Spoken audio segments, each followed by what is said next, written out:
Hello friends, आज की इस क्लास में आप 6वीं बीपीएससी के लिए महेश कुमार बंडवाल सर के द्वारा जो बुक प्रोवाइड करवाया गया है उस बुक का आज आप टेस्ट थर्ड देख रहे हो। इससे पहले 2 और क्लास अपलोड किया जा चुका है। अगर अभी तक आपने उसे नहीं देखा है तो आप देख लीजिएगा और ये समझ लीजिएगा कि महेश कुमार बंडवाल सर के द्वारा 2 बुक प्रोवाइड करवाया जा चुका है आपके 6वीं बीपीएससी के लिए। तो ये जो आप क्लास आप देख रहे हो ना, ये सेकेंड बुक का है, ये ध्यान रखिएगा। आइए देखते हैं आज का सबसे पहला क्वेश्चन। अशोक के निम्नलिखित स्तंभ लेखों को पूर्व से पश्चिम के क्रम में व्यवस्थित कीजिए। आपको फ्रेंड्स जहाँ पे टाइम चाहिए होगा ना, वहाँ पे आप वीडियो को रोक लिया करिएगा, अच्छे से अपना जवाब सोचकर बताइएगा। और अगर किसी को पीडीएफ चाहिए होगा तो आप नंबर यहाँ नोट कर लेंगे, 9576843550 नंबर पर आप व्हाट्सएप पर मैसेज करिएगा, आपको पीडीएफ दे दिया जाएगा। देखिए ऑप्शन नंबर आपका यहाँ पे कौन सा सही होगा समझिएगा। देखिए सारनाथ जो है ना, ये आप समझ लीजिए, सारनाथ वाराणसी में है, यानी कि यूपी आप ध्यान रखेंगे। कौशाम्बी आपका जो है, कौशाम्बी ये जो आपका है इलाहाबाद में है, ठीक है, यानी कि ये भी यूपी में ही है। और फिर आपका जैसे गुर्जरा है, ये आपका दतिया जगह का नाम ध्यान रखिएगा, दतिया जो कि मध्य प्रदेश में है, एमपी यहाँ पे लिख दिया जा रहा है शॉर्ट में, देखिए मध्य प्रदेश में है। और जो भाबरू है ना, ये आपका जयपुर राजस्थान के पास में है, ठीक है।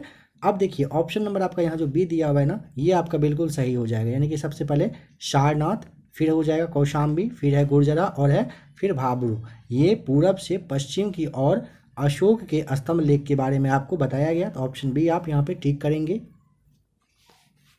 सेकेंड नंबर पे है भुवनेश्वर एवं पुरी के मंदिर किस शैली में निर्मित है, बताना है। तो देखिए आपको ये पता होना चाहिए कि भारत का जो मंदिर वगैरह का निर्माण हुआ है ना, वो नागर शैली, द्रविड़ शैली और ये बेसर शैली में 3 तरह से बना हुआ है। नागर शैली समझ लीजिएगा, ये जो उत्तर भारत यानी कि हिमालय के आसपास से लेकर के जो विंध्य का जो ये पर्वत है वहाँ तक के एरिया में फैला हुआ है, ठीक है। ये आप नागर शैली के बारे में जान रहे हैं, ठीक है, नागर शैली।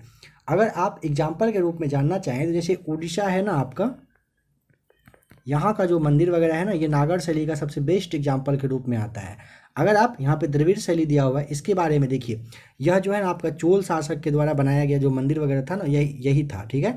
और यह जो है ना कृष्णा नदी के आसपास के एरिया में जो मंदिर वगैरह है वो द्रविड़ शैली के रूप में आता है।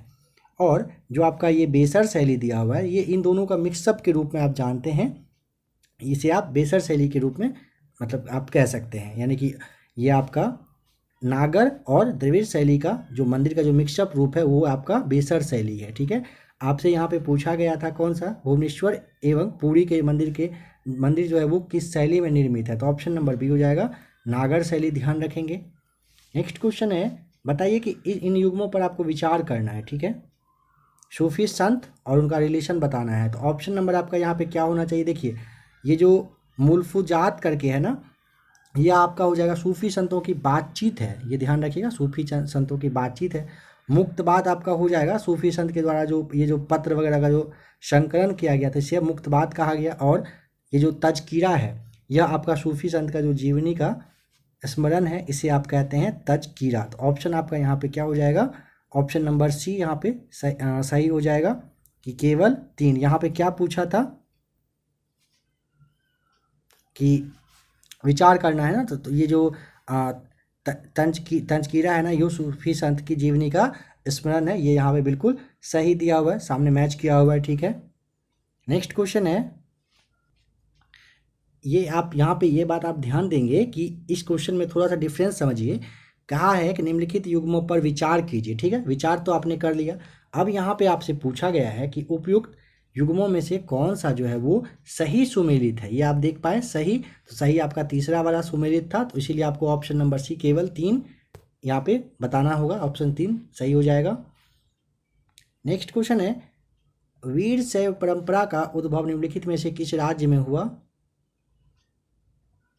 ऑप्शन नंबर आपका यहाँ पे डी हो जाएगा, कर्नाटक में हुआ था। अगर पूछ लेना देखिए क्या है ना कि वीर शैव परंपरा जो 12वीं शताब्दी में कर्नाटक में हुआ था, एक आप नाम जान लीजिए कि एग्जाम में ये पूछा गया था पहले, बासवन्ना करके नाम था, ठीक है। ये एक ब्राह्मण थे और इन्हीं के द्वारा ना ये एक आंदोलन के रूप में से चालू किया गया था, कौन सा, ये वीर शैव परंपरा चालू हुआ था। नेक्स्ट क्वेश्चन है कि मुगल काल के संदर्भ में निम्नलिखित कथनों में से कौन सा कथन सत्य है, बताइए। देखिए, मुगलों की मातृभाषा अरबी दिया हुआ है यहाँ पे ना, ये आपका गलत है। ध्यान देंगे कि जो मुगल है ना, उसका जो भाषा था वो अरबी ना होकर के तुर्की भाषा था, और अकबरनामा फारसी में लिखा गया था। ये आपका बिल्कुल सही जवाब हो जाएगा। तो कौन सा सत्य है पूछा है, तो ऑप्शन नंबर आपको यहाँ पे सी टिक करना पड़ेगा। केवल 3 जो है आपका सही है। नेक्स्ट क्वेश्चन है कि निम्नलिखित लेखकों को भारत में उनके आने के क्रम से व्यवस्थित कीजिए। देखिए, ऑप्शन नंबर आपका यहाँ पे ए सही जवाब हो जाएगा। 3, 1, 2, यानी कि अल बरूनी सबसे पहले अगर पूछे कब, तो ये आपका 11वीं शताब्दी, ध्यान रखेंगे 11वीं शताब्दी में अल बरूनी आया था। यहाँ पे फिर आपका इब्न बतूता है, तो इब्न बतूता 1313 ईस्वी में, देखिए इब्न बतूता आपका 1313 ईस्वी में, और ये आपका 11वीं शताब्दी में आया था। और जो फ्रांसवा बर्नियर है, ये आपका 1665 के आसपास आया था, 1665 के आसपास आया था, और 1668 के आसपास तक ये भारत में रहा था। ठीक है, ये जो है इतिहासकार, दार्शनिक वगैरह थे, फ्रांसवा बर्नियर भी। तो आपका ऑप्शन नंबर यहाँ पे ए यहाँ पे सही जवाब था। नेक्स्ट क्वेश्चन है कि विजयनगर साम्राज्य में कुदुराई चेट्टी कहलाते थे। ऑप्शन ए हो जाएगा, घोड़े के व्यापारी को कहते थे, मतलब व्यापारी समूह को ना आपका कदुराई चेट्टी के नाम से जानते थे। ठीक है। नेक्स्ट क्वेश्चन है कि निम्नलिखित कथन पर विचार करिए। देखिए, मैं मुट्ठी भर बाजरे के लिए लगभग हिंदुस्तान का साम्राज्य खो चुका था। उपयुक्त कथन शेर शाह ने किस युद्ध के पश्चात कहा था? ऑप्शन सी हो जाएगा, मारवाड़ युद्ध के बाद उनके द्वारा ये कहा गया था। और ये क्यों कहा गया था? देखिए, 1544 ईस्वी में शेर शाह ने मारवाड़ के जो शासक थे, मालदेव थे, उन पर आक्रमण किए थे। ठीक है, ये ध्यान रखिएगा, शेर शाह ने 1544 ईस्वी में मारवाड़ के शासक जो मालदेव थे उन पर आक्रमण किए थे। ठीक है, और वो राजपूत वगैरह जब काफ़ी अच्छे से लड़े थे ना, तो इसी के बाद उनके द्वारा ये कहा गया था कि मैं मुट्ठी भर बाजरे के लिए लगभग हिंदुस्तान का साम्राज्य खो चुका था। तो अब देखिए यहाँ पे था फ्रेंड्स, देखिए यहाँ पे एक क्वेश्चन आपका यहाँ पे छूट रहा है, क्वेश्चन नंबर जो 9 है ना, ये छूट रहा है। ठीक है, इसके लिए माफ़ी चाहूँगा, आपको नेक्स्ट क्लास में क्वेश्चन नंबर 9 बता दिया जाएगा। नंबर 10 देख लेते हैं। कैबिनेट मिशन का प्लान के अनुसार राज्यों की ग्रुपिंग में बिहार को किस ग्रुप में रखा गया था? ऑप्शन नंबर आपका यहाँ पे बी हो जाएगा, ग्रुप ए में रखा गया था। इस ग्रुप को ना 3, मतलब कैबिनेट मिशन प्लान के अनुसार राज्य को ना 3 श्रेणी में, ए, बी और सी में बांट रखा गया था, और बिहार को जो है ये ग्रुप ए में डाल दिया गया था। बताइए कि बिहार एक निर्धन राज्य है, क्योंकि देखिए संसाधनों के अनुचित उपयोग के कारण। ऑप्शन नंबर डी हो जाएगा, बिहार गरीब राज्य क्यों है? क्योंकि संसाधन का यहाँ पे सही से यूज नहीं होता, मतलब उपयोग नहीं होता है, इसी वजह से। वर्ष 1921 में गांधी जी ने पटना में उद्घाटन किया था किस चीज़ का? देखिए, ऑप्शन नंबर आपका यहाँ पे बिहार विद्यापीठ हो जाएगा सही जवाब, 1921 में किया गया था। और देखिए, बिहार में अगर जैसे आपका यहाँ पे नेशनल कॉलेज दिया हुआ है ना, तो ये समझ लीजिए कि नेशनल कॉलेज की स्थापना वर्ष 1889 में किया गया था। 1889 में बिहार में नेशनल कॉलेज, जिसे आप बीएन कॉलेज के नाम से जानते हैं, इसकी स्थापना की गई थी। मुंगेर के बढ़िया ताल विरोध का उद्देश्य क्या था? ऑप्शन नंबर डी हो जाएगा, बकास्त भूमि की वापसी की मांग के ही वजह से मुंगेर का जो ये बढ़िया ताल विद्रोह हुआ था, विरोध किया गया था। और देखिए नेक्स्ट क्वेश्चन है कि नीचे दिए गए कथन ए और आर को ध्यानपूर्वक पढ़ें और उचित निष्कर्ष निकालें। दक्षिणी बिहार उत्तरी बिहार की अपेक्षा अधिक विकसित है, और दक्षिणी बिहार में उद्योगों का विकास हुआ है। तो आपका जवाब जरूर अभी तक में आपने सोच लिया होगा। देखिए, ऑप्शन नंबर ए यहाँ पे होगा, ए और आर दोनों सही है, और आर जो है ए का सही स्पष्टीकरण करता है। ऑप्शन ए बिल्कुल सही है, और आर जो है ये बिल्कुल इसके बारे में सही बताया गया है। निम्नलिखित नदियों में से कौन सा जो है वो बिहार में गंगा में मिलती है, बताना है। तो ऑप्शन नंबर आपका यहाँ पे क्या हो जाएगा सही जवाब? देखिए, ऑप्शन ई यहाँ पे आपको टिक करना पड़ेगा। उसका रीज़न समझिए कि गंडक जो आपका है ना, गंडक ये सोनपुर के पास, गंडक सोनपुर के पास गंगा में मिलती है। सोन नदी जो आपका है ऑप्शन नंबर ए जो है, यह आपका पटना के पास में गंगा में मिलती है, ठीक है। और आपका जो ये पुनपुन नदी दिया हुआ है ना, ये फतुहा के पास गंगा में आकर मिल जाती है। तो यहाँ पे ऑप्शन नंबर ए, बी, ए, सी और डी बिल्कुल सही जवाब हो जाएगा, इसीलिए आपको ऑप्शन ई बोला गया टिक करने के लिए। यहाँ पे बताइए कि वैशाली, सारण, पटना, मुंगेर आदि से उपलब्ध हुए पाषाण औजारों तथा उपकरणों का संबंध है।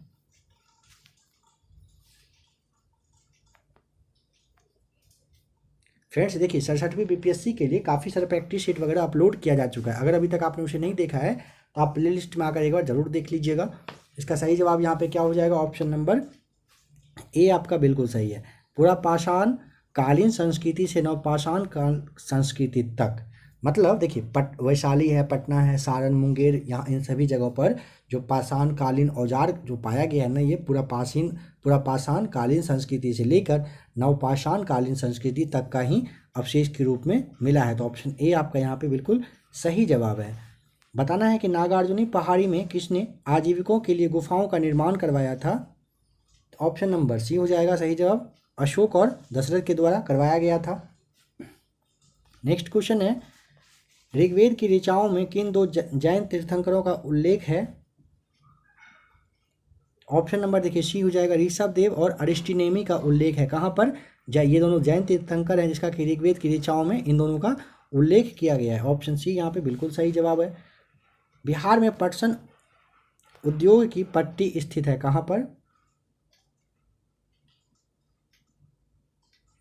देखिए यहाँ पे आपका जैसे उत्तरी पश्चिमी बिहार के मैदान वाला एरिया जो है, और जो आपका दूसरा हो जाएगा मध्य दक्षिणी बिहार का मैदान, इन दोनों जगह पर है। ध्यान रखिएगा पटसन इन दोनों जगह पे कहिए किसका अच्छे से उत्पादन होता है, ठीक है।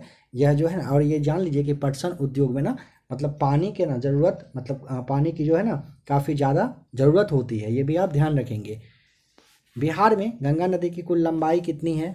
फ्रेंड्स नदियों के बारे में एक क्लास आपको बस 14 मिनट के आसपास का एक क्लास है वो बताया गया था, उसे आप देख लीजिएगा काफ़ी अच्छे से। बिहार में बहने वाली सारी नदियों के बारे में काफ़ी अच्छे से, जो कि दृष्टि पब्लिकेशन के बुक से उस क्लास को लिया गया था, आप उसे एक बार देख लीजिएगा। आपका सारा नदी वाला क्वेश्चन जो भी होगा, जो भी क्वेश्चन में आपको डाउट वगैरह होगा, सारा कुछ क्लियर हो जाएगा, आप उसे एक बार जरूर देख लीजिएगा। बिहार में गंगा नदी की कुल लंबाई कितना है, ऑप्शन नंबर बी हो जाएगा 445 किलोमीटर। और पूरा देश में अगर पूछे तो 25-25 आपको ध्यान रखना है, 2525 किलोमीटर है। निम्नलिखित में से किसके उत्पादन में बिहार का एकाधिकार है। ऑप्शन नंबर बी हो जाएगा, पायराइट का बिहार में कहिए एकाधिकार है। और बिहार में जो है ना पायराइट का जो खनन है रोहतास जिला में होता है, ये भी ध्यान रखिएगा। अगर आपसे बिहार स्पेशल का क्वेश्चन बनाकर पूछे तो रोहतास जिला आपको यहाँ पे ध्यान रखना है। बताइए निम्नलिखित में से कौन सा जो है खनिज बिहार में मिलता है। ऑप्शन ए हो जाएगा यहाँ पे आपका ये लोहा हो जाएगा सही जवाब। और देखिए पहले ना ये आपका लोहा और कोयला दोनों बिहार में था, बट ये झारखंड के अलग होने से ना कोयला चला गया आप कहाँ पर, झारखंड में। बिहार में ऑप्शन ए लोहा सही जवाब हो जाएगा। जयप्रकाश नारायण किस आंदोलन के पक्षधर थे, यानी कि किस आंदोलन से ये संबंधित थे। तो ऑप्शन नंबर आपका यहाँ पे डी हो जाएगा, भारत छोड़ो आंदोलन से जयप्रकाश नारायण संबंधित थे। नेक्स्ट क्वेश्चन है, बिहार राज्य की मुख्य नकदी फसल कौन सी है। ऑप्शन नंबर आपका यहाँ पे सी हो जाएगा, गन्ना सही जवाब। देखिए बिहार में नकदी फसल के रूप में आप गन्ना के नाम से जानते हैं, और जूट और तंबाकू को भी आप उसमें शामिल कर सकते हैं। अगर क्वेश्चन में यहाँ पे दे दिया जाएगा क्वेश्चन एग्जाम में तो उसे भी आप टिक कर सकते हैं अगर रहेगा ऑप्शन तो। बिहार में प्रारंभिक तुर्क गतिविधियों के संदर्भ में महत्वपूर्ण जानकारी के स्रोत हैं। ऑप्शन ए हो जाएगा, तबकाते नासिरी। नेक्स्ट क्वेश्चन है, बिहार में मनेर में स्थित शाह दौलत का मकबरा किस सूबेदार ने बनवाया था। ऑप्शन नंबर सी हो जाएगा, इब्राहिम खां के द्वारा बनवाया गया था। नेक्स्ट क्वेश्चन है, वीरभूमि जिले जो कि वर्तमान में संथाल परगना में किस जनजाति ने कंपनी सरकार का विरोध किया था। ऑप्शन ए यहाँ पे सही जवाब हो जाएगा, पहाड़ी पहाड़िया जनजाति ने विरोध किया था। नेक्स्ट क्वेश्चन है कि वर्ष 1857 के विद्रोह के समय किसने अंग्रेज के विरुद्ध छापामार युद्ध किया था? ऑप्शन ए सही जवाब हो जाएगा, अमर सिंह के द्वारा किया गया था। नेक्स्ट क्वेश्चन है चंपारण के विद्रोहियों ने किस अंग्रेज अधिकारी की हत्या कर दी थी?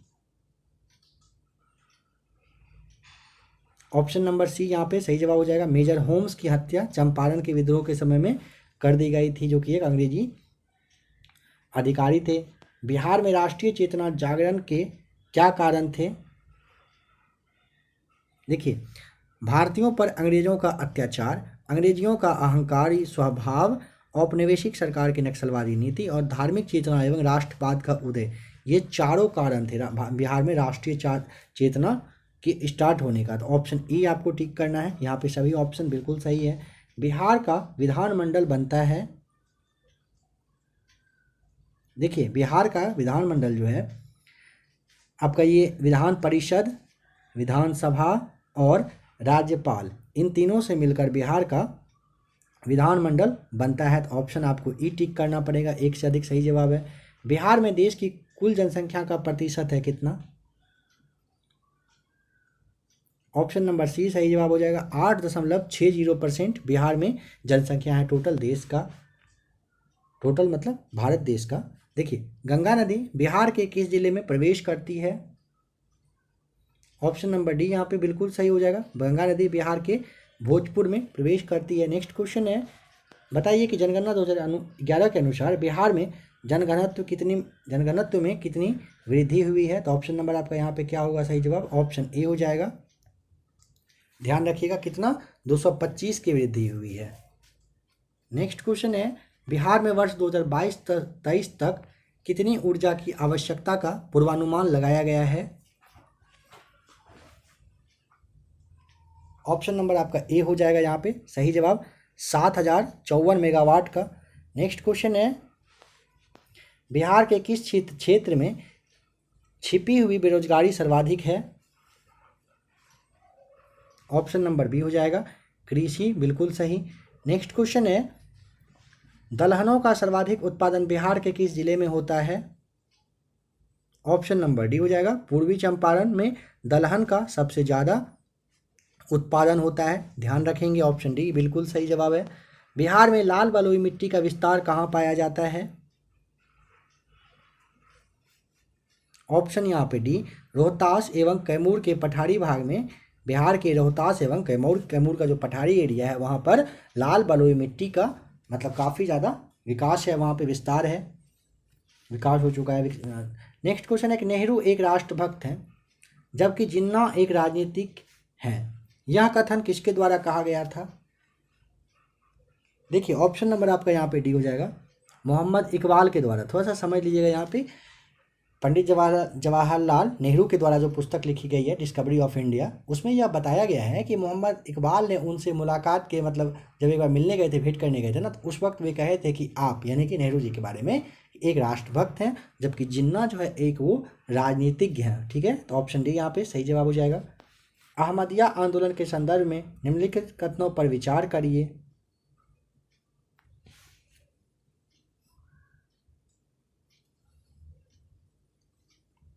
तो फ्रेंड्स देखिए, यहाँ पे फ्रेंड्स ऐसा करते हैं, ये आप क्वेश्चन यहाँ पे पढ़ लीजिए, समझ लीजिए अच्छे से। अगर आपको इसका जवाब पता हो तो आप कमेंट करके बताइएगा ऑप्शन नंबर यहाँ पे क्या सही होना चाहिए। अहमदिया आंदोलन का संदर्भ के बारे में कौन सा कथन सही है ये बताना है आपको। आइए देखते हैं नेक्स्ट क्वेश्चन। देखिए, निम्नलिखित में से कौन युग्म सही सुमेलित है बताना है।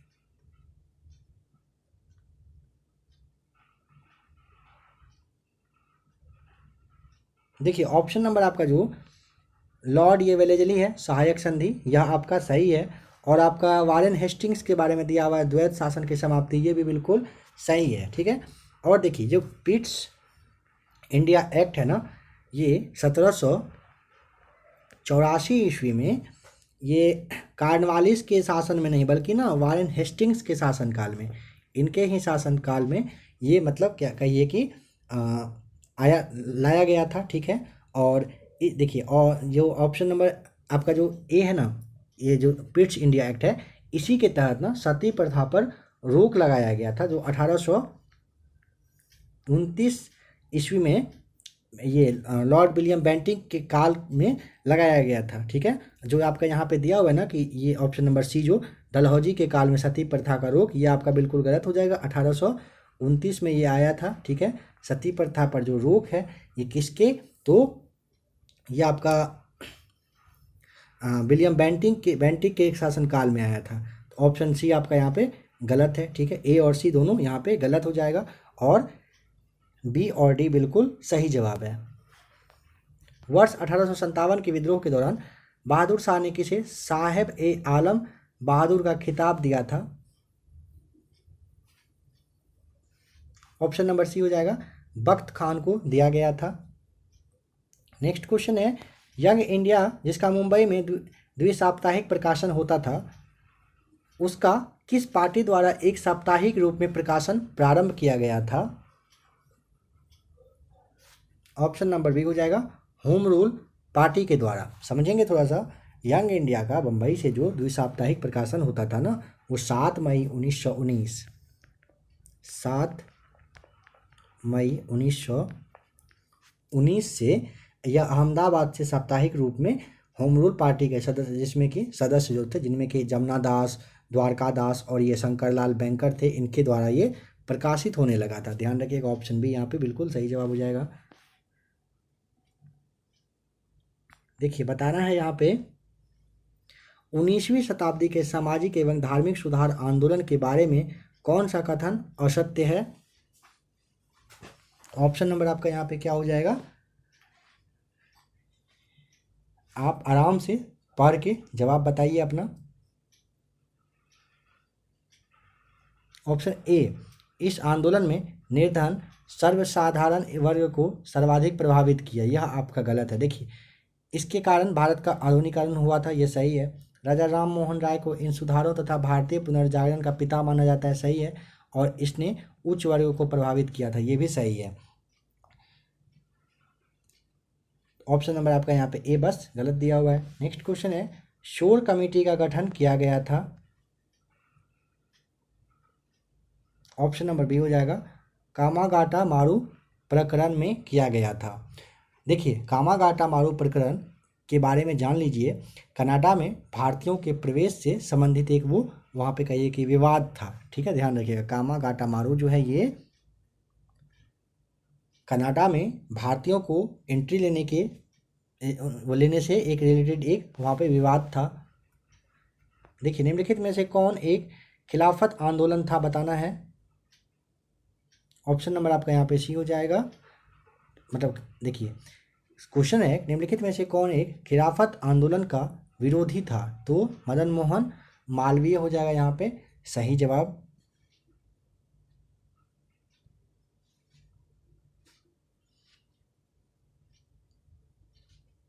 नेक्स्ट क्वेश्चन है, 22 दिसंबर 1939 को कांग्रेस मंत्रिमंडलों के त्यागपत्र देने के पश्चात किस एक ने इस दिन को धन्यवाद दिवस के रूप में मनाया? ऑप्शन नंबर सी हो जाएगा, डॉक्टर अंबेडकर ने मनाया था। समझेंगे, 22 दिसंबर जब 1939 को केंद्रीय मंत्रिमंडल से यह त्यागपत्र देने के बाद ना मुस्लिम लीग ने मुक्ति दिवस के रूप में और अंबेडकर ने धन्यवाद दिवस के रूप में इन दोनों ने मनाया था।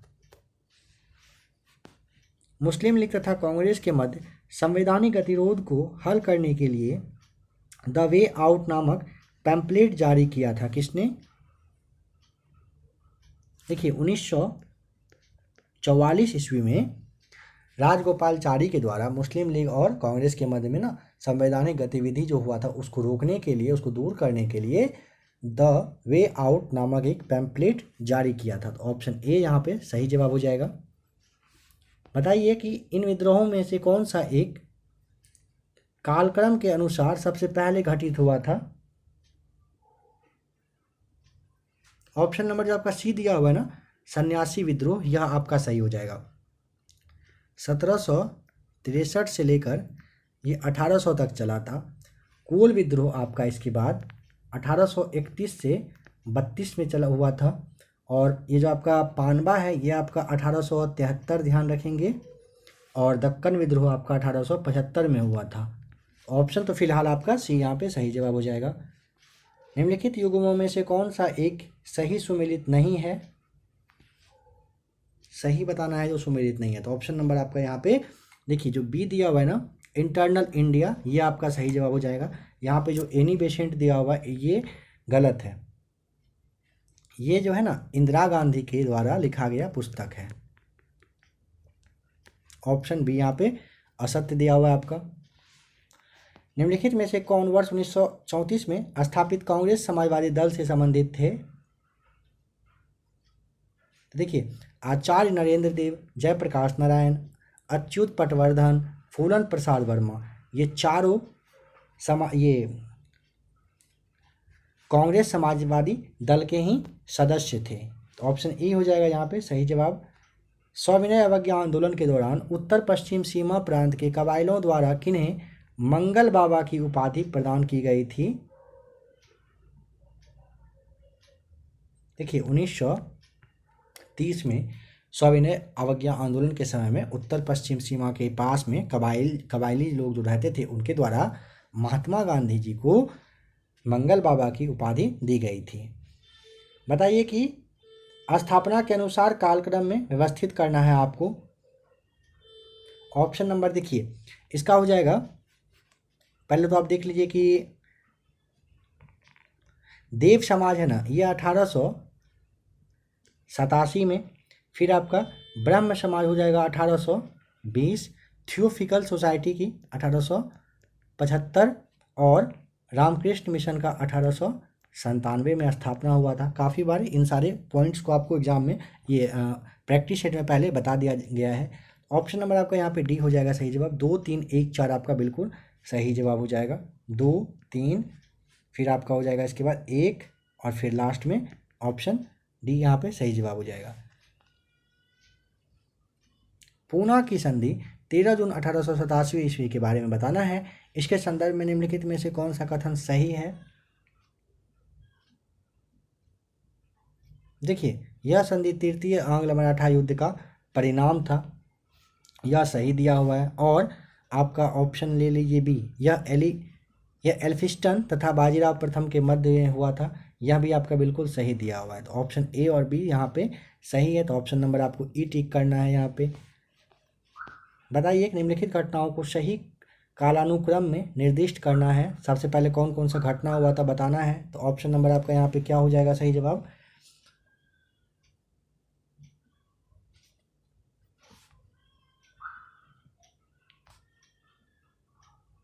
देखिए चंपारण सत्याग्रह आपका 1917, रॉलेट एक्ट 1919, असहयोग आंदोलन 1920 और होम रूल आंदोलन जो है ये आपका 1916 में हुआ था। तो ऑप्शन क्या होगा यहाँ पे बी सही जवाब। 4, 1, 2, 3 आपका बिल्कुल सही है। ईस्वी के अनुसार बताना है कौन सा कथन सही है और जो है एक दूसरे की ये व्याख्या करती है कि नहीं, ये क्वेश्चन है। तो यहाँ पे आप पढ़िए अच्छे से, बताइए क्या आपका जवाब होगा। देखिए सबसे पहले तो माफ़ी चाहूँगा, देखिए क्वेश्चन देख लीजिए कि वर्ष 1857 का स्वतंत्रता संग्राम सफल नहीं रहा, क्या ये सही है। तो आपको पता होगा यह आपका सही है। इसका रीज़न क्या दिया गया है कि विद्रोहियों को औपनिवेशिक शासन की स्पष्ट समझ नहीं थी। क्या ए का व्याख्या ये जो आर है करता है, तो जी हाँ बिल्कुल किया जा रहा है। तो ऑप्शन ए हो जाएगा। कथन ए तथा कथन आर दोनों सही है और कथन जो आर है ए की सही व्याख्या करता है। ऑप्शन ए आपका यहाँ पे बिल्कुल सही हो जाएगा। हृदय की धड़कन नियंत्रित करने के लिए निम्नलिखित में से कौन सा खनिज आवश्यक होता है। ऑप्शन नंबर बी हो जाएगा सही जवाब। पोटेशियम होता है आवश्यक। देखिए यहाँ पे आपका जो ए नंबर दिया हुआ है ना सोडियम, ये आपका रक्तदाब के लिए, रक्तदाब को नियंत्रित करने में सहायक होता है, ठीक है। और जो लोह जो है ना आपका जो लोहा यहाँ पे दिया हुआ है ना, ये क्या होता है कि इससे ना रक्त का जो हीमोग्लोबिन बनना होता है इसी से, जो कि शरीर में आपको पता है ऑक्सीजन का संवाहक के रूप में आप जानते हैं, ठीक है। और जो आपका ये ऑप्शन नंबर सी दिया हुआ है गंधक, गंधक जो है हल्के पीले रंग का स्वाद रहित और ये ठोस पदार्थ होता है, ये आप ध्यान रखिएगा। बताइए एंजाइम मूलतः क्या है। तो ऑप्शन नंबर आपका क्या हो जाएगा सी सही जवाब। एंजाइम क्या है, प्रोटीन है। नेक्स्ट क्वेश्चन है प्रकृति में सबसे मजबूत बल निम्नलिखित में से कौन सा है? ऑप्शन नंबर बी हो जाएगा नाभिकीय बल सबसे मजबूत बल होता है। नेक्स्ट क्वेश्चन है, हीरा इसलिए कठोर है क्योंकि, ऑप्शन नंबर डी हो जाएगा सभी चारों वैलेंस इलेक्ट्रॉन्स प्रत्येक कार्बन परमाणु से सहसंयोजक बॉन्ड से जुड़े होते हैं, इसीलिए क्या होता है, बहुत ज़्यादा कठोर होता है हीरा। सूची 1 को सूची 2 से आपको मिलाने के लिए यहाँ पे कहा जा रहा है। देखिए 98.4 जो फ़ारेनहाइट आपका दिया हुआ है ना, ये शरीर के तापमान से होता है, तो ऑप्शन ए का यहाँ पे 3 हो जाएगा सही। 76 डिग्री सेमी पारे का जो दिया हुआ है ना, ये वायुमंडलीय दाब आपका ऑप्शन नंबर ए यहाँ पे सही है। 80/120 क्या होता है, मनुष्य के रक्त का दबाव, ये दबाव होता है, सही है। 32 पाउंड कार के टायर में दबाव होता है, तो ये आपका सही जवाब हो जाएगा। तो ऑप्शन नंबर आपका यहाँ पे ए सही जवाब हो जाएगा। 3, 1, 2, 4 आपका सही मैच किया होगा। किस धातु के बर्तन में भोजन शीघ्रता से पकेगा? ऑप्शन सी हो जाएगा चांदी के बर्तन में, क्योंकि इसकी जो ऊष्मा चालकता होता है ये सबसे ज़्यादा होती है।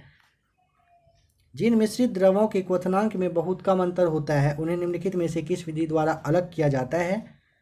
ऑप्शन ए हो जाएगा सही जवाब प्रभावी आश्वन के द्वारा उसे अलग किया जाता है। नेक्स्ट क्वेश्चन है कि तारे अपनी ऊर्जा प्राप्त करते हैं, बताइए कि तारा जो है अपना ऊर्जा कहाँ से प्राप्त करता है? तो ऑप्शन नंबर आपका यहाँ पे क्या हो जाएगा सही जवाब? ए हो जाएगा नाभिकीय संलयन से। नेक्स्ट क्वेश्चन है कि निम्नलिखित रोगों में से कौन जीवाणु द्वारा होता है?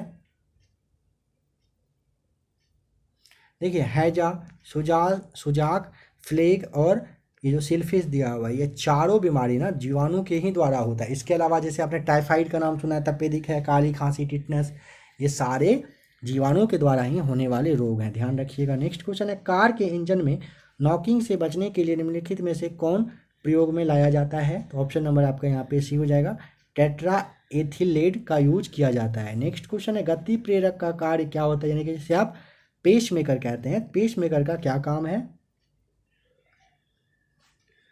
ऑप्शन बी हो जाएगा हृदय स्पंदन को समंजित करना होता है पेस मेकर का काम। निम्नलिखित में से किस में डीएनए पाया जाता है? माइटोकॉन्ड्रिया और आपका जो प्लास्टिड दिया हुआ ना, ये प्लास्टिड जो दिया हुआ ऑप्शन नंबर बी, इन दोनों में डीएनए पाया जाता है, तो ऑप्शन नंबर ई आपको टिक करना है। नेक्स्ट क्वेश्चन है कि विटेकर द्वारा प्रस्तुत जगत वर्गीकरण में शामिल है, देखिए आपका मोनेरा हो जाएगा, प्रोटिस्टा और आपका फंजाई है ये हो जाएगा, फिर आपका प्लांटी जो है ये प्लांटी भी होता है, और आपका एक था एनीमेलिया,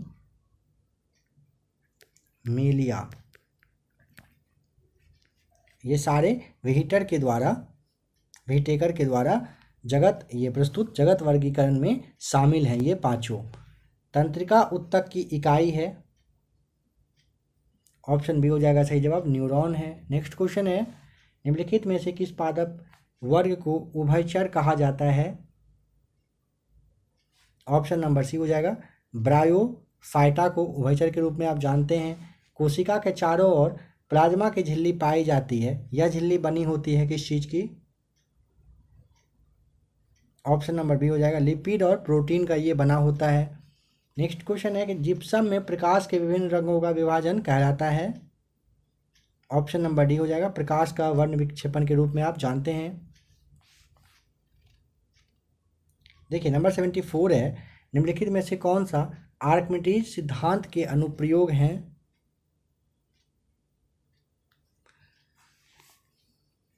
देखिए जलयानों तथा पनडुब्बियों यहाँ पे दिया हुआ है का डिजाइन बनाने में, फिर आपका दुग्ध मापी में ये भी होता है, फिर आपका जो हाइड्रोमीटर दिया हुआ ये, और जो समुद्र का गहराई है ना, ये बस छोड़ के इन तीनों में आर्किमिडीज सिद्धांत का ही यूज किया जाता है, तो ऑप्शन नंबर आपको ई हो जाएगा यहाँ पे सही जवाब। बताना है कि रंगीन रसायनों के मिश्रण को पृथक करने वाली तकनीक कहलाती है, ऑप्शन नंबर आपका बी हो जाएगा क्रोमेटोग्राफी के रूप में आप जानते हैं। नेक्स्ट क्वेश्चन है निम्नलिखित में से कौन सा दांतों की मजबूती के लिए आवश्यक होता है? देखिए फ्लोरीन, कैल्शियम और फास्फोरस, इन तीनों का ज़रूरत जो है ये दांत की मजबूती के लिए होता है, बस एक आयोडीन को छोड़कर। ऑप्शन ए यहाँ पे टिक करना होगा। देखिए दक्कन के पठार के संदर्भ में निम्नलिखित कथनों पर विचार करिए।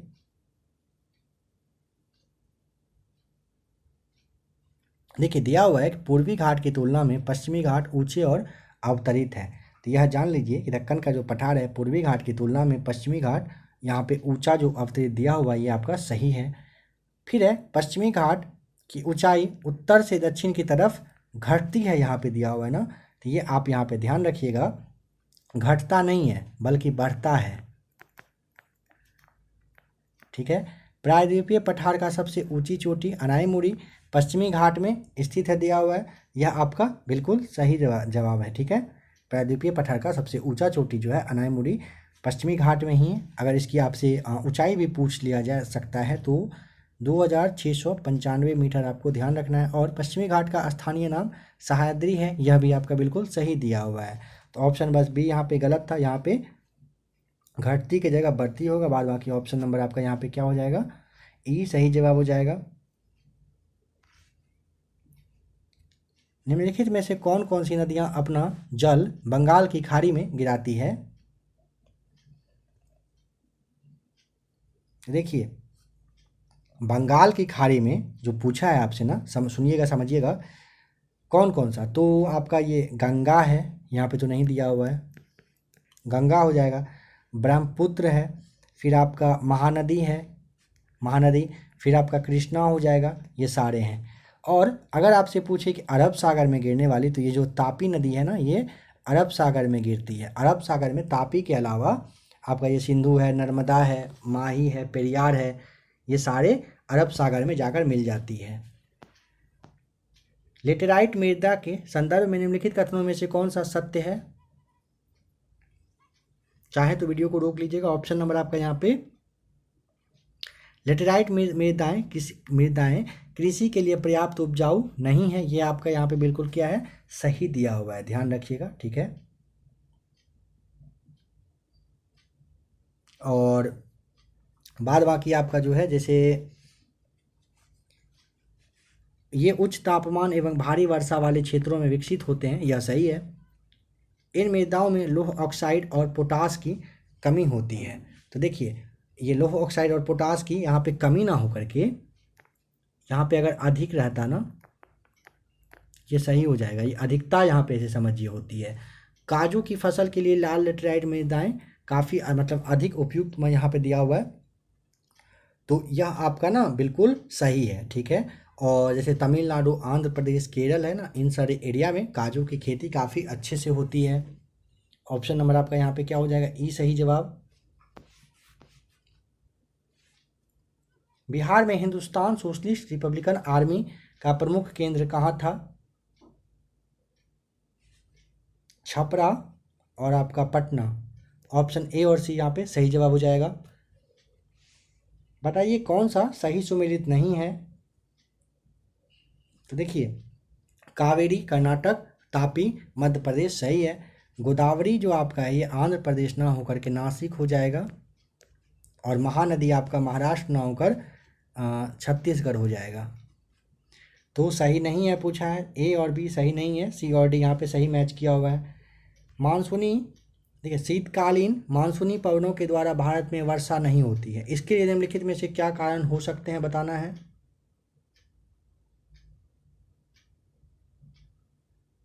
देखिए ये पवनें स्थल से समुद्र की ओर चलती है,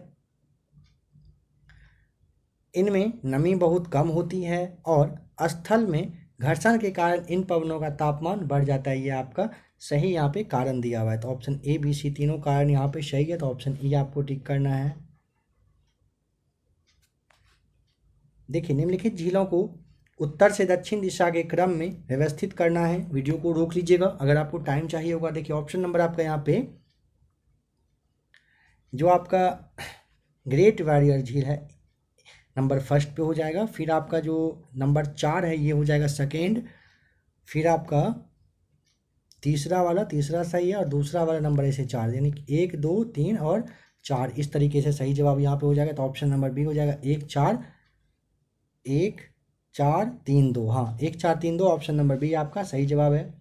निम्नलिखित में से कौन सा देश जो है स्थलबद्ध है?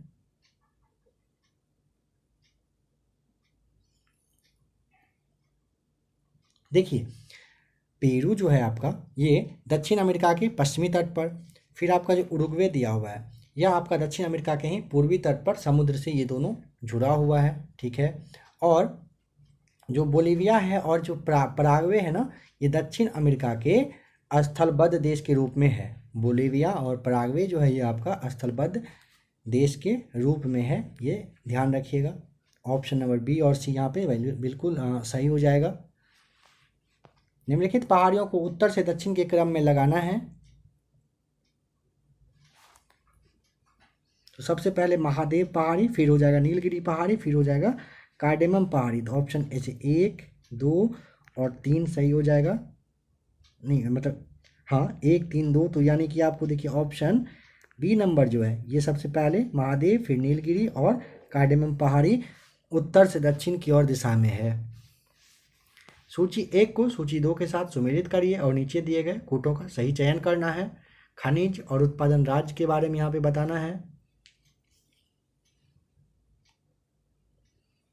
देखिए जिप्सम जो है ये आपका हो जाएगा राजस्थान, ग्रेफाइट हो जाएगा आपका अरुणाचल प्रदेश, फ्लोस्पार जो है आपका ये गुजरात, और निकेल उड़ीसा यहाँ पे सही जवाब हो जाएगा, ठीक है।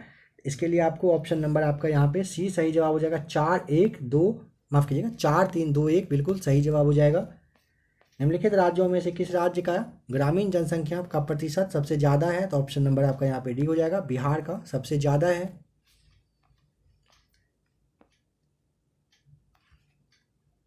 जनांकीय लाभांश किसे निर्दिष्ट करता है?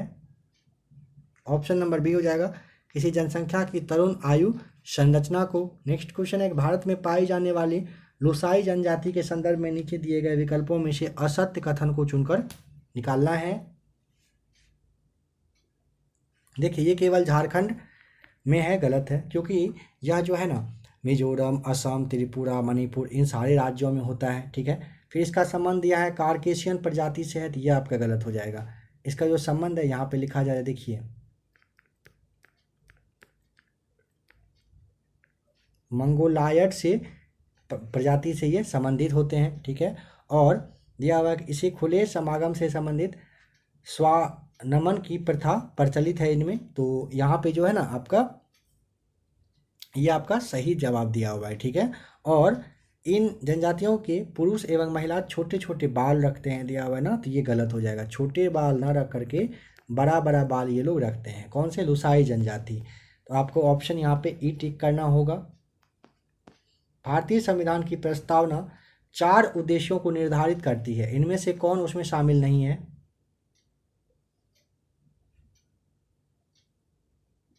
देखिए स्वतंत्रता, समता, बंधुता शामिल है। समरसता जो ये दिया हुआ ये आपका गलत हो जाएगा। इसके जगह पे आपको न्याय डालेंगे तो आपका ये सही हो जाएगा। न्याय का यहाँ पे कमी है। नेक्स्ट क्वेश्चन है, निम्नलिखित में से किसके द्वारा केंद्रीय विधानसभा को स्थापित किया गया था? ऑप्शन नंबर डी हो जाएगा, भारतीय शासन अधिनियम 1919 के द्वारा। इसके द्वारा ना केंद्र में द्विसदनीय विधानमंडल, राज्य परिषद और केंद्रीय विधानसभा की व्यवस्था की गई थी, ध्यान रखिएगा। ऑप्शन नंबर आपको यहाँ पे डी टिक करना है। निम्नलिखित कथनों पर विचार करिए और दिए गए कूट की सहायता से सही उत्तर चुनना है।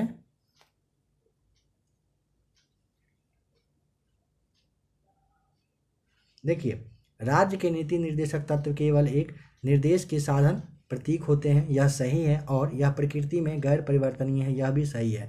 तो ए तथा आर दोनों यहाँ पे सही हो जाएगा और आर जो है ए का बिल्कुल सही स्पष्टीकरण कर रहा है। निम्नलिखित में से कौन सी विशेषता भारतीय संविधान की नहीं है?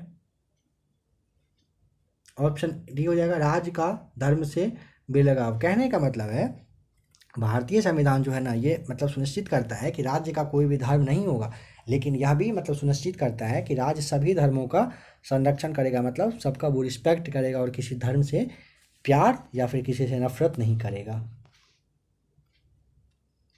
निम्नलिखित में से कौन सा भारत के सर्वोच्च न्यायालय का मूल क्षेत्राधिकार के अंतर्गत आता है? देखिए ऑप्शन जो भी दिया हुआ है ना, राज्य के भीतर उत्पन्न विवाद या उसके अंदर नहीं आकर के बाद बाकी संघ और राज्यों के मध्य कानूनी विवाद, दो या दो से अधिक राज्यों के मध्य का विवाद और मूल अधिकार के संरक्षण के बारे में, ये सारे इन्हीं का क्षेत्र में आता है। बट राज्य के भीतर का जो उत्पन्न विवाद है ये इनके क्षेत्र में नहीं आता है। भारत के प्रधानमंत्री के विषय में निम्नलिखित कथनों में से कौन सा सही नहीं है बताना है। तो ऑप्शन नंबर जो आपका यहाँ पे सी दिया हुआ है ना, संसद के प्रति उत्तरदायी नहीं होता है, यह गलत है। उत्तरदायी होता है तभी ना भारत के प्रधानमंत्री संसद भवन में जवाब भी जाकर देते हैं। बताइए कि किस एक वाद में उच्चतम न्यायालय ने कहा था कि मूल अधिकार व्यक्ति को जैसे, देखिए मूल अधिकार व्यक्ति को जैसा उसे सबसे अच्छा लगे उस तरह अपनी जिंदगी की रूपरेखा तैयार करने के लिए सक्षम बनाते हैं। ऑप्शन नंबर बी हो जाएगा, गोलकनाथ बनाम पंजाब राज्य में। ऑप्शन नंबर बी सही जवाब था। नेक्स्ट क्वेश्चन है, पंचायत एवं नगर पालिकाओं को सौंपे गए विषय का निर्धारण राज्य सरकार द्वारा होगा, यह वर्णित है किस अनुच्छेद में? ऑप्शन नंबर डी हो जाएगा, अनुच्छेद 243 के जी में ये दिया हुआ है। निम्नलिखित में से बताना है कौन सी शक्तियां राज्यसभा को प्राप्त है?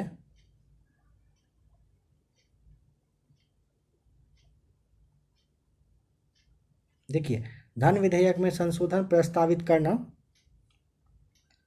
संवैधानिक संशोधन को पारित करना, प्रश्न पूछकर तथा संकल्प और प्रस्ताव प्रस्तुत करके कार्यपालिका पर नियंत्रण करना, राष्ट्रपति तथा उपराष्ट्रपति के चुनाव में भागीदार करना, ये सारे जो हैं कथन यहाँ पे बिल्कुल राज्यसभा को प्राप्त है। तो ऑप्शन नंबर आपको ई यहाँ पे टिक करना है। निम्नलिखित में से निर्वाचन आयोग के क्या कार्य हैं?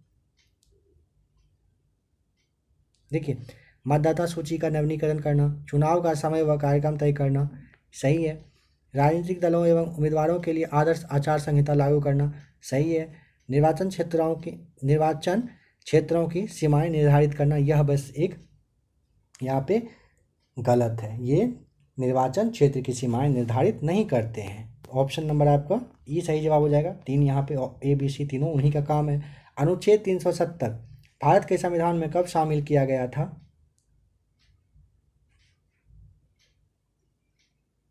ऑप्शन नंबर बी हो जाएगा, 17 अक्टूबर 1949 को शामिल किया गया था अनुच्छेद 370। और देखिए 10वीं अनुसूची के तहत लोकसभा सदस्य की निर्हता सवालों का निपटारा कौन करता है?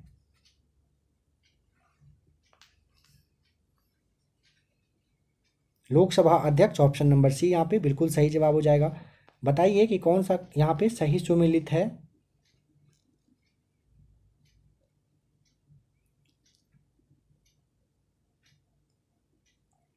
ऑप्शन नंबर जो सी दिया हुआ है, अनुच्छेद 29 अपराधों हेतु दोष सिद्धि के संबंध में संरक्षण, ये आपका यहाँ पे देखिए फ्रेंड्स, ऑप्शन नंबर जो अनुच्छेद 20 है ना, ये आपका अपराधों हेतु दोष सिद्धि के संबंध में सही हो जाएगा। फिर आपका है अनुच्छेद 21 जो है प्राण एवं दैहिक स्वतंत्रता, ये सही है।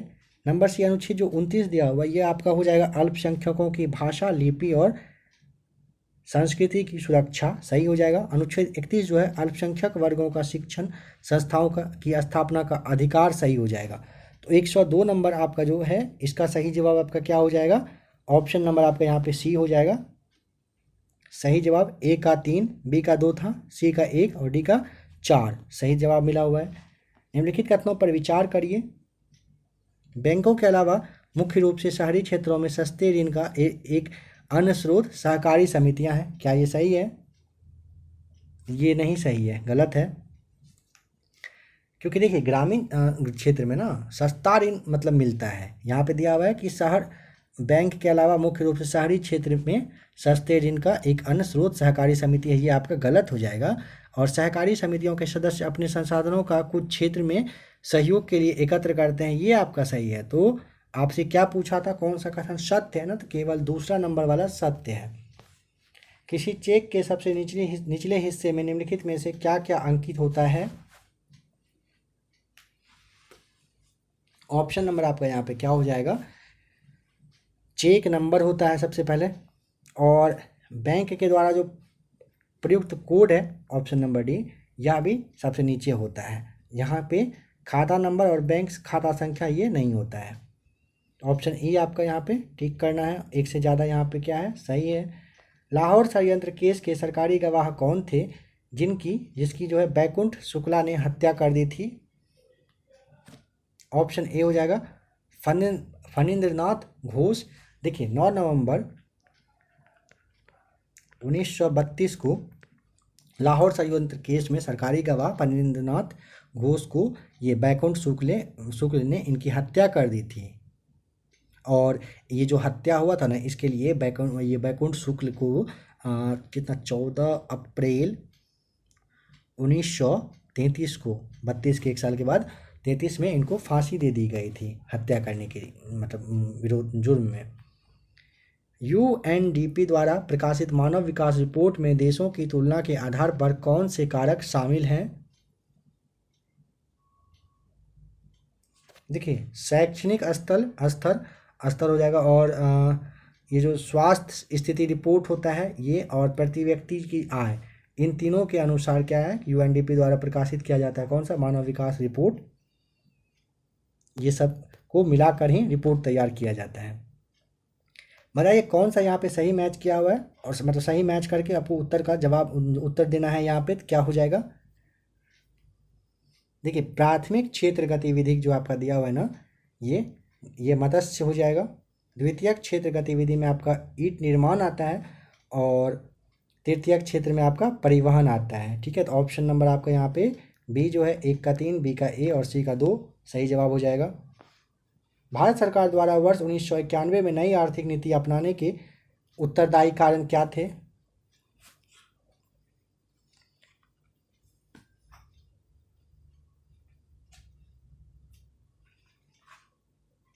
देखिए ऑप्शन नंबर आपका यहाँ पे क्या होगा, थोड़ा सा समझिएगा अच्छे से, कि 1980 ईस्वी में, 80 के मतलब लास्ट टाइम में अक्टूबर नवंबर के समय में ना, सरकार का जो खर्च था ना उसके राजस्व से काफ़ी ज़्यादा हो गया था, काफ़ी मतलब कहिए कि ऊपर हो गया था खर्च। ठीक है, और काफ़ी सारा वस्तु जो था उसका कीमत काफ़ी ऊपर भी जाने लगा था। ठीक है, आयात की वृद्धि भी होने लगी थी, और निर्यात से मतलब कोई जो आयात होता था निर्यात होता था, उन दोनों का कोई तालमेल सही से हो नहीं रहा था। तो विदेशी मुद्रा भंडार भी कहिए कि भारत का इतना कम हो गया था ना, कि मतलब कहिए कि उनको पूरा करना बहुत ही ज़्यादा मुश्किल हो गया था। तो इसी वजह से ना भारतीय अर्थव्यवस्था को विदेशी ये भंडार में जो कमी था, निर्यात में कमी हो गया था, आयात में कहिए कि देखिए विदेशी विनिमय भंडार में कमी हो गया, निर्यात में कमी था, आयात में फिर आपका जो यहाँ पे कमी दिया हुआ है ना, तो ये आयात में इसका वृद्धि हुआ था, कमी नहीं हुआ था, वृद्धि हो जाएगा। और ये जो उच्च मुद्रास्फीति है, इन सारी समस्याओं का सामना करना पड़ा था। इसी की वजह से क्या हुआ था, भारत को ना विश्व बैंक और अंतर्राष्ट्रीय मुद्रा कोष से सहायता मांगना पड़ा था, और 1991 में अपनी नीति में काफ़ी ज़्यादा बदलाव करना पड़ा था। तो आपका ऑप्शन नंबर ई हो जाएगा यहाँ पे सही जवाब। ए, बी और यहाँ पे डी सही दिया था। आयात में कमी की जगह पे वृद्धि बस होता तो ये भी आपका सही हो जाता। शहरी स्वास्थ्य मिशन 2.0 यानी कि 2.0 के लिए आवंटित धनराशि कितनी है? ऑप्शन ए हो जाएगा सही जवाब, 41,000 करोड़ रुपए है। नेक्स्ट क्वेश्चन है, बजट 2021 में स्वास्थ्य का बजट बढ़ाकर कितना कर दिया गया है? ऑप्शन ए हो जाएगा 2.23 लाख करोड़ रुपए कर दिया गया है, और जो पहले का कितना था, पहले से ना ये 137% अधिक है। बजट 2021-22 में शहरों के लिए कौन सी मिशन लॉन्च किया गया है? ऑप्शन ए हो जाएगा जल जीवन मिशन लॉन्च किया गया है। नेक्स्ट क्वेश्चन है, बीमा क्षेत्र में कितनी फीसदी एफडीआई को सरकार ने मंजूरी दी है? देखिए पहले 49% था, और अब इसे बढ़ा करके 74% कर दिया गया। Option A. इसी क्लास का जो इससे पहले वाला क्लास पार्ट सेकंड अपलोड किया गया था उसमें भी ये क्वेश्चन आपको बताया गया था। भारत में पहली बार बजट किसने पेश किया था बताइए। ये सारे क्वेश्चंस को फ्रेंड्स प्रैक्टिस सेट में पहले भी आपको बताया गया है। ईस्ट इंडिया कंपनी के जेम्स विल्सन के द्वारा पहला बजट पेश किया गया था भारत का। भारत में पहला आर्थिक सर्वेक्षण कब प्रस्तुत किया गया था। ऑप्शन ए 1950 और 51 में। 2020 में भारत का सबसे बड़ा व्यापार भागीदार देश कौन बना। ऑप्शन नंबर डी हो जाएगा चीन, सही जवाब। नेक्स्ट क्वेश्चन है अप्रैल से लेकर नवंबर 2020 में शीर्ष 4 निर्यातक वस्तुओं में कौन शामिल नहीं है। ऑप्शन ए हो जाएगा कोयला। देखिए पेट्रोलियम, औषधि सूत्र यानी जैविक उत्पाद और लोहा और इस्पात जो है ये सारे क्या है ना निर्यातक वस्तुएं हैं, ठीक है, मगर जो कोयला है ये इसमें शामिल नहीं है। विश्व में सबसे ज़्यादा विदेशी मुद्रा भंडार के मामले में भारत का स्थान जो है वो कौन सा नंबर का है। चौथा नंबर, ऑप्शन नंबर सी हो जाएगा यहाँ पे सही जवाब। सबसे पहले अगर देखिए सबसे ज़्यादा पूछा है ना तो चौथा नंबर पर तो भारत है। सवाल है कि पहले नंबर पे कौन है, तो चीन, फिर आपका है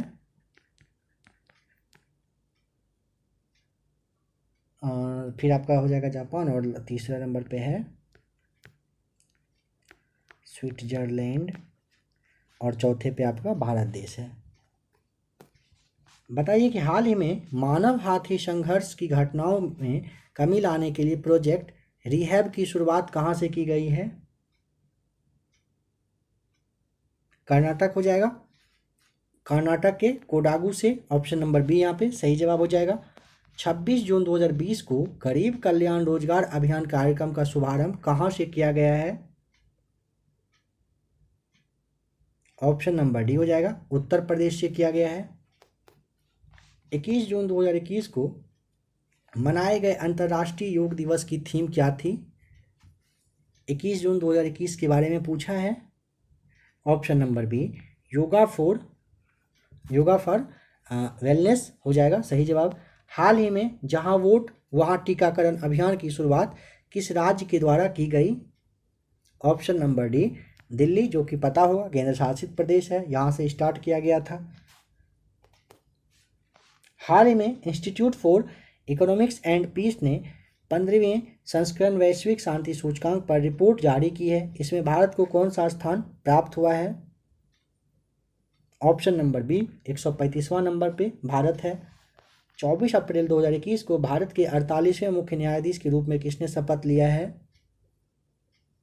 तो देखिए 48वें मुख्य न्यायाधीश हैं कौन। Option number C justice N V. Ramana, और इनका जो कार्यकाल है ये आपका 26 अगस्त 2022 तक रहेगा। नेक्स्ट क्वेश्चन है कि हाल ही में फीफा अंडर 17 महिला विश्व कप 2022 की मेजबानी किस देश को दी है। ऑप्शन ए हो जाएगा भारत में 2022 का फीफा अंडर 17 महिला विश्व कप होगा। देखिए नेस्कॉम की पहली महिला अध्यक्ष किसे नियुक्त किया गया है। ऑप्शन बी हो जाएगा रेखा एम मेनन को। नेक्स्ट क्वेश्चन है 13वें ब्रिक्स शिखर सम्मेलन की मेजबानी किस देश के द्वारा की जाएगी। 13वां ब्रिक्स शिखर सम्मेलन जो होगा वो ऑप्शन नंबर सी होगा भारत के द्वारा ही किया जाना है। देखिए 13वीं कॉन्फ्रेंस ऑफ पार्टीज का आयोजन भारत के किस स्थान पर किया गया। तो ऑप्शन नंबर आपका यहाँ पे सी हो जाएगा गांधीनगर गुजरात में 13वां कॉन्फ्रेंस ऑफ पार्टीज का आयोजन किया गया है। बताना है कि the paradoxical prime minister Narendra Modi and his India पुस्तक के लेखक कौन है। ऑप्शन नंबर सी हो जाएगा शशि थरूर के द्वारा the paradoxical prime minister Narendra Modi at his India पुस्तक शशि थरूर के द्वारा लिखा गया है। 15वां भारतीय अंतर्राष्ट्रीय फिल्म महोत्सव संपन्न हुआ था कहाँ पर? तो ये देखिए 24 जनवरी 2021 को 51वां नंबर पे 51 नंबर का अंतर्राष्ट्रीय फिल्म महोत्सव जो है गोवा में हुआ था। तो ऑप्शन नंबर डी यहाँ पे सही जवाब हो जाएगा। नेक्स्ट क्वेश्चन है, गोगाबिल को बिहार का पहला सामुदायिक रिजर्व घोषित किया गया है। यह रिजर्व बिहार में किस जिले में है? ऑप्शन नंबर बी हो जाएगा। गोगाबिल कहाँ पर? कटिहार में है। वन्य जीव अभयारण्य क्लास में आपको ये सब बताया गया था काफ़ी अच्छे से, कितने किलोमीटर के एरिया में फैला हुआ है, क्यों फेमस है, सारा कुछ बता दिया गया था। ISFR 2017 की तुलना में ISFR 2019 में बांस भूमि में वृद्धि हुई है, कितना वर्ग किलोमीटर का? ऑप्शन नंबर यहाँ पे सी हो जाएगा, 3229 वर्ग किलोमीटर का वृद्धि हुआ है। नेक्स्ट क्वेश्चन है कि वर्ष 2019 और 20 में बिहार की अर्थव्यवस्था में सबसे अधिक महत्वपूर्ण योगदान निम्नलिखित में से किस क्षेत्र का रहा? ऑप्शन नंबर सी हो जाएगा, तृतीयक क्षेत्र का रहा था। नेक्स्ट क्वेश्चन है, बिहार सरकार को सबसे अधिक राजस्व 2019-20 में प्राप्त हुआ है कहाँ से?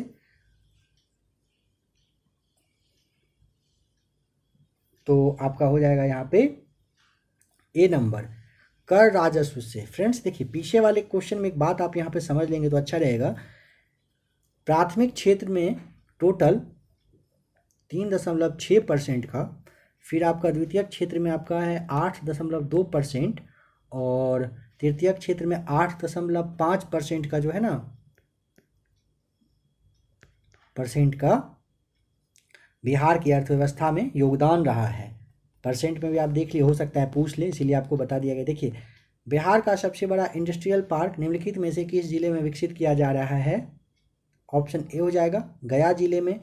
नेक्स्ट क्वेश्चन है, बिहार के ग्रामीण क्षेत्रों में स्वच्छता में सुधार के लिए निम्नलिखित में से कौन सी महत्वपूर्ण योजना चलाई जा रही है? ऑप्शन ए, लोहिया योजना। नेक्स्ट क्वेश्चन है कि बिहार में 2019-20 में कितना लाख टन खाद्यान्न का उत्पादन का रिकॉर्ड दर्ज किया गया है? Option number B, 163.8 lakh ton सही जवाब हो जाएगा। रजत पदक विजेता मीराबाई चानू किस खेल से संबंधित हैं? ऑप्शन नंबर बी हो जाएगा, भारोत्तोलन से हैं। ठीक है। वर्ष 2024 ग्रीष्मकालीन ओलंपिक कहाँ आयोजित किया जाएगा? ऑप्शन ए हो जाएगा, पेरिस में होना है 2024 का ग्रीष्मकालीन ओलंपिक। टोक्यो ओलंपिक 2021 में गोल्ड मेडल विजेता नीरज चोपड़ा ने कितने मीटर भाला फेंका था? सोच समझकर जवाब बताइएगा। ऑप्शन ए हो जाएगा, 87.58 मीटर ये दूरी का भाला फेंका गया था गोल्ड मेडल विजेता नीरज चोपड़ा के द्वारा। आज का लास्ट क्वेश्चन देखते हैं, हाल ही में बिहार का दूसरा रोपवे मंदार रोपवे बनकर तैयार हो गया है, इसका उद्घाटन निम्नलिखित में से किसके द्वारा किया जाएगा बताना है। ऑप्शन ए हो जाएगा नीतीश कुमार के द्वारा उद्घाटन किया जाना है। फ्रेंड्स इसके आगे 10 क्वेश्चन है जो आपके मैथ्स का है, आप यहाँ पे एक नज़र देख लीजिए। और अगर आपको मैथ्स का क्वेश्चन सॉल्व करना हो तो आप चाहें पीडीएफ के लिए तो मैसेज करिएगा, आपको पीडीएफ मिल जाएगा। ठीक है। अभी आपने टोटल 140 क्वेश्चन देखा। आशा करता हूँ क्लास आपको देखकर अच्छा लगा होगा। अगर इस क्लास से आपको थोड़ा सा भी हेल्प मिला होगा तो आप वीडियो को लाइक ज़रूर करिएगा। 67वीं बीपीएससी के लिए चैनल को सब्सक्राइब कर लीजिएगा। काफ़ी सारा प्रैक्टिस सेट पहले भी अपलोड किया जा चुका है, उसे भी देखिएगा। अभी 67वीं बीपीएससी का एग्ज़ाम जब तक आपका ना हो जाए तब तक काफ़ी सारा practice set Bihar special current affairs आपके लिए आएगा। ऐसे ही फ्रेंड्स बने रहिएगा ABC एकेडमी के साथ। वीडियो देखने के लिए आपका बहुत बहुत थैंक्स।